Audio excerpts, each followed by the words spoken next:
What is good, Syndicate? We're doing something a little bit different. I'll be ranking each title division on the main roster on Tiermaker. We're gonna look at who is champion, who are the contenders within the division, storylines, and so forth and so forth. So we got a lot to get into today. Hit that like button, hit that subscribe button if y'all want more videos like this one. It's gonna be a little chill video, just talk about wrestling. Without further ado, let's get into it.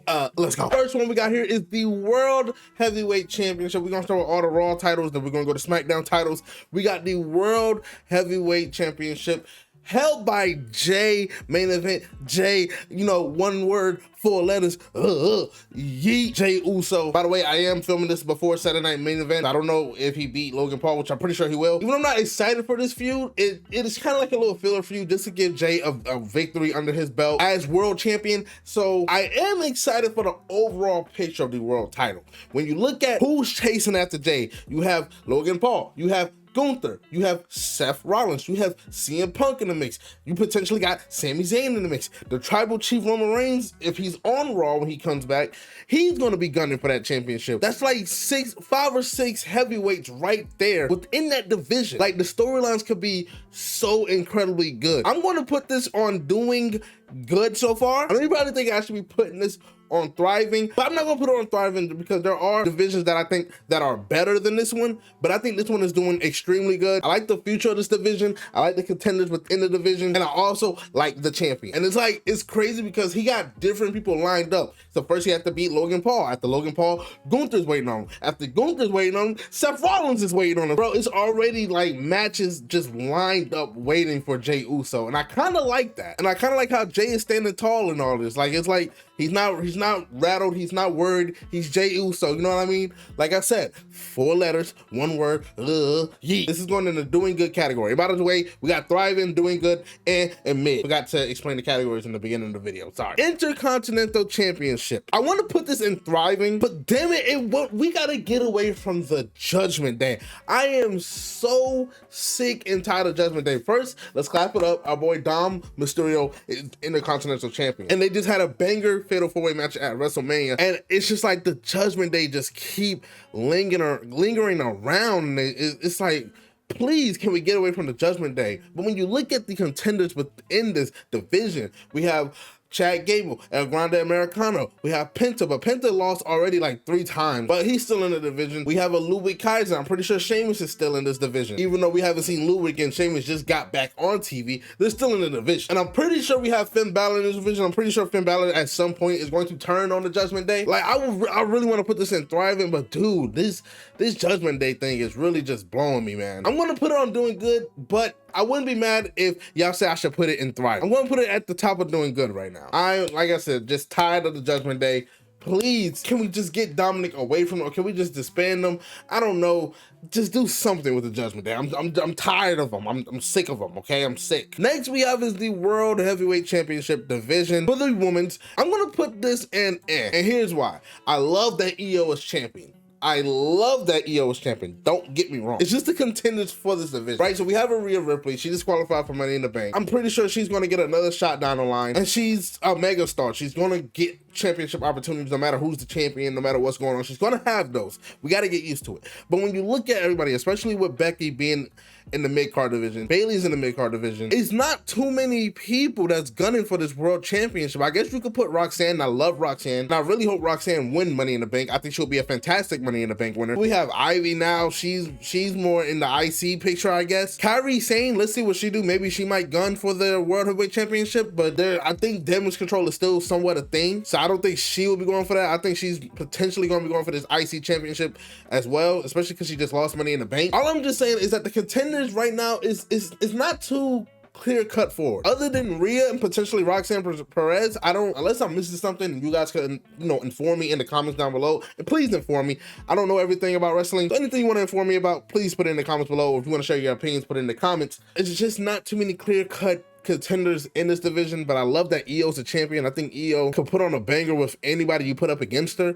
I just think we need to do something here. We need to clarify who's in this division, especially with Bianca's gone. And I think when Bianca comes back, I think she's gonna go back to SmackDown because there's so much unfinished storytelling over there. I don't know about this one. I got it at end. I love the champion, just don't really know the moves going forward. All right, next we have is the Women's Intercontinental Championship, and I don't care what y'all say, I'm gonna go with Thrive. People don't like Becky, and that's fine. But what you gotta admit, especially as Becky put Lyra over, Becky just elevates this championship a lot more. She brings such a serious threat to the championship reign of Lyra Valkyria. They had a great match at Backlash. And then when you add Bayley back into the mix, that's a power trio fighting for that belt. And then you could potentially add people like Kairi Sane, potentially add contenders like Ivy now. I just think they have really good contenders for this championship division. So far, at first I wasn't feeling the storyline of Becky and Lyra, but man, Becky is so good. She just completely got me invested. It seemed like Lyra just had more of a purpose. I feel like she's just been there, but now she has a purpose of, you know, trying to prove she's just better than Becky, how Becky was her idol growing up, and now she just wants to prove that she's better than Becky. I like the contenders. I like the storyline going forward. I can't wait to Bayley get back into the mix. They're probably gonna have a triple threat at some point. Yeah, I think this is thriving. All right, next we have is the World Tag Team Championships, and we know they're thriving. Absolutely the hell not. They are mid as mid can be. And what made me so confused about this was I thought when Fraxium got called up, I thought they were gonna go to Raw, because that would have been a tag team that everybody wanted to see. That would have been a tag team that would have had eyes on it. That would have been a tag team no matter who you put them up against, whether it's the New Day or rather the Creed brothers or the Viking Raiders. They would have put on a banger with anybody. For those of you who've seen their work in NXT, you can't really name me a bad Fraxium match. They always decent to great matches. So yeah, I think don't like this heel New Day. I feel like they didn't capitalize on this heel New Day right. For some reason, as good as the Viking Raiders are in ring, people just can't connect to them. I don't know what it is, because I love the Viking Raiders, especially I used to love them in NXT. They just can't connect to the crowd. And then you have teams like the LWO who have lost so many times. They're not really credible, as well as the Creed brothers. Sometimes they want to push the Creed brothers, they give them a victory, then the next 3 matches they lose. So it's not really too many viable, credible teams within this tag division. And I really thought Fraxium was going to be the one that come and just not change everything, because it's hard for one team to put all that pressure on one team to do. But I thought it would have been a start. I would have loved that Fraxium held these tag titles, but unfortunately they're not. They're on SmackDown. They're already on they joined a stacked division already. I really don't like this heel New Day. I'm going to keep giving them a chance, but so far the only credible rivalry they've been having so far is the Viking Raiders versus the New Day. I don't really see the Creed brothers as a threat. I don't see the LWO as a threat. And am I missing any more tag teams? I always said, and hear me out, because some of y'all might look at me crazy. I understand Sami Zayn is in the World Heavyweight Tag Team division. I don't know what they're doing with Jimmy Uso. I think Jimmy Uso's back on SmackDown. I thought he was on Raw for a little bit with his brother, but they put him back on SmackDown.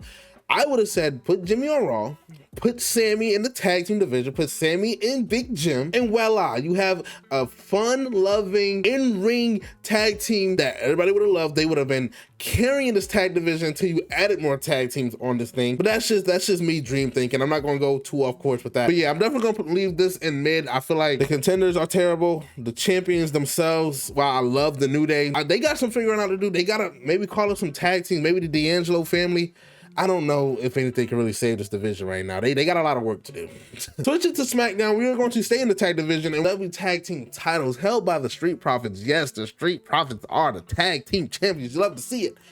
We're going to put that in thriving, man. Like, we have been getting spoiled by this tag division. Spoiled by this tag division. Let's just name the people within this tag division. You got the Street Profits as your champion. You have DIY, one of the best tag teams in NXT history. You have Motor City Machine Guns. You know what Corey said, your favorite tag team's favorite tag team. You have Humberto and Angel, who's heavily slept on, who's actually been showing how good they are. Even you have Pretty Deadly, and they're at the bottom of the tier list. And hell, I think they're more entertaining than anything Raw got going on. And then now you just acquired Fraxium. Oh my God, we're getting spoiled with this tag division. We're having good tag team match, like no matter who it is, whether it's DIY versus Fraxium, whether it's Street Profits versus Motor City Machine Guns, rather it's a triple threat TLC tag title match. Like, we are getting spoiled. And the one tag, you could argue this is the best title division, one of the best title divisions in WWE, arguably the best. Like, we're not putting these guys on pay-per-view, and it's sickening because this we are just getting spoiled by them. And I love that the Street Profits out of all teams is the one that's holding the title. But man, I would not be mad if they dropped them things to Fraxium. I wouldn't be mad if they dropped them to MCMG. I wouldn't be mad if they dropped them to DIY. I wouldn't be mad if they I wouldn't even be mad if they dropped it to Umberto and Angel Garza, because they're all so talented. And I love how they're all intertwined with one another. It's not random. It's not just random matches. Like, each match have its purpose, and I love it. To me, this is the best division so far. Out of all the ones we talk about, this is the best division. And if they want to just keep using these same 5 teams for the next year, I would not be mad. Next we have is the US Women's Championship, and I'm gonna put it on F. And here's why. And I love that SmackDown just got the acquisition of Julia. I really think if you put her in this division, it could really help elevate it a little bit. But it's not too many people when you think about it. You got Zelina Vega, and then you got the Her Service, right? But because you have 3 people in one group, kind of eliminates 3 potential threats for this US Championship, because they're all one group. In my opinion, as much as I love the Hervis, whatever it's called, my fault, I don't know the name. As much as I love the Hervis and I love Chelsea Green, I would rather have all 3 of them as individual competitors, because now it makes 3 individual threats for Zelina's championship reign. And then, by the way, Zelina Vega is the champion, and I love that. But I just feel like she don't have too many threats going at her right now. She just beat Chelsea Green for the title. Unless they're flip-flopping the title, I don't think Chelsea Green is going to get it back. I'm trying to think of who else is in this division, but it's not really coming to mind. Mia Yim, whatever her name is now, Michin, she already been beat for this title for like 6 times by Chelsea Green. But I guess if they want to run it with Zelina Vega and her, I mean, I guess I wouldn't be too mad. Like, I feel like the contenders is kind of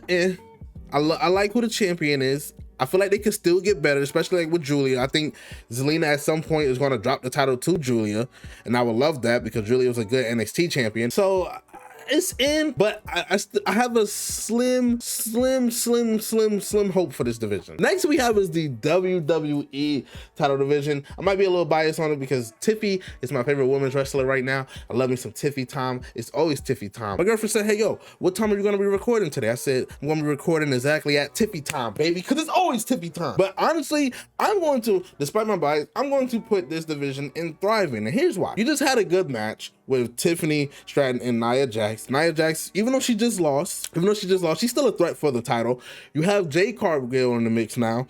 You have Naomi in the mix, who I actually think Tiffy's going to drop the title too. I think Naomi is going to be the next women's champion, but we'll talk about that in another video. I think you have a Charlotte who's still lingering around. As much as you who hate Charlotte, yes, she did have a bad championship match. She's still a top tier competitor in my opinion. So I think she also adds to the division. So that's 4 viable threats that you have right there to Tiffy's championship, as well as you can always throw Chelsea Green or somebody like that in there as well. So I just named the threats. I think at some point we're gonna have a fatal 4-way with Nia Jax, Jade Cargill, and Naomi. I think at some point that's going to be coming. So I really think there's going to be some really good storylines in the future. Like I said, I love that Tiffy's holding it. To me, she's doing a good job. If it's not thriving now, it's going to be thriving soon. You know what? Now that I think about it, I'm sorry, I'm going to put this right here. I feel like the World Heavyweight Champion, I just thought about the contenders and everything. I'm going to put the World Heavyweight Championship as thriving. I think Jey Uso reign has already been more entertaining than Gunther's reign. So I'm going to put it in thriving. I'm sorry, I just had to do that real quick. I do think the WWE Women's Championship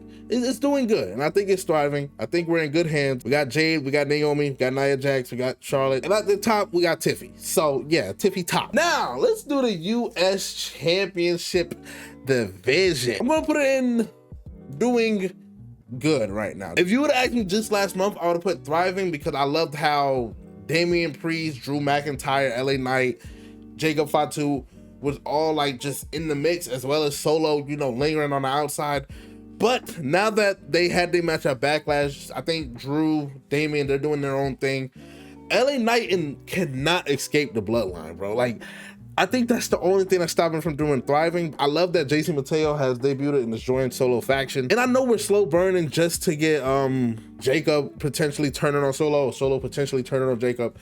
But it's just the bloodline, man. The bloodline and LA Knight, this feud has been going on for too long. LA Knight is still chasing after this US Championship. I think he should have been elevated to the WWE. And I know they're stalling. I think he's either going to win Money in the Bank, or I think they're just waiting for John Cena to lose the WWE Championship to elevate him to the world title picture. I don't think it's doing better than the IC, just because of the contenders the IC still have. But they kind of run into the same problem the IC got. They got so many good people that could be within this division. it's just we can't get away from these factions that's just lingering around for too long. Now, unlike the Judgment Day, I think the bloodline, especially with the addition of JC Mattel and when Tama and Tonga get back, I think there's still some more they could do. Like I said, it's just a slow burn waiting for Jacob Fatu to finally turn on them, and I think it's gonna make a whole nother bloodline. They still got some more stuff they could do, but regardless, I kind of just want to see Jacob Fatu step out on his own as champion. So until then, keep it as doing good. I just got to see how they go forward with this LA Knight storyline. Like I said, I love LA Knight. I seen on Twitter somebody said that he's stuck in a bloodline vortex. That's exactly what it is. He's stuck in this bloodline vortex. It don't matter what's going on. LA Knight and the bloodline is going to be feuding. Next we have is the WWE Championship. I'm going to put this as doing good as well. I love that we have like unlimited potential matchups with John Cena. Like literally he could revisit any old storylines like how he did with Randy Orton. He could really just make any potential matches like he's doing with R-Truth. We could have CM Punk step up to the plate whenever he wants to. We could revisit like a smaller feud he had with AJ Styles. We could potentially have him at LA Knight at some point. Him, Drew McIntyre, Sheamus, who knows? Like anybody can really just step up to him. But as far as the championship reign itself, I haven't been the biggest fan of it. How he won it at WrestleMania was kind of, wow, I love that he won his 17th. You know what I'm saying? I don't like how he necessarily won it at WrestleMania. And I feel like it's missing something. It's missing something. I know we're just getting started with it and I'm giving it time, but I feel like it's missing something that would make it go thriving. Maybe like that true good storyline, because the one he had with Randy Orton, while yes, it was good, it was kind of thrown together. It only had like 2-3 weeks maybe of storytelling to do. So maybe over the summer he'll have that good long storyline that he could do with somebody, maybe of a CM Punk or something. But as far as the contenders go, I don't really know who is necessarily in this title picture. We know Cody Rhodes at some point is going to come back and come for John Cena again. But other than that, like I said, it's really just like his business card. Whoever wants some, come get some. And whoever step up to the plate, that's who he's gonna be in the feud with. But it's unlimited untapped potential with this, but it's not clear cut. So that's why I'm gonna put it as doing good. All right, guys, that will be it for me today. Let me know if you agree, disagree. If there's any quick changes I would make, maybe I would put, actually, I think I did pretty good. I think I did pretty good. Let me know what you guys agree or disagree with in the comments below. Big boy, make you stack. And I'm gonna catch you on the next one. I'm out. Peace.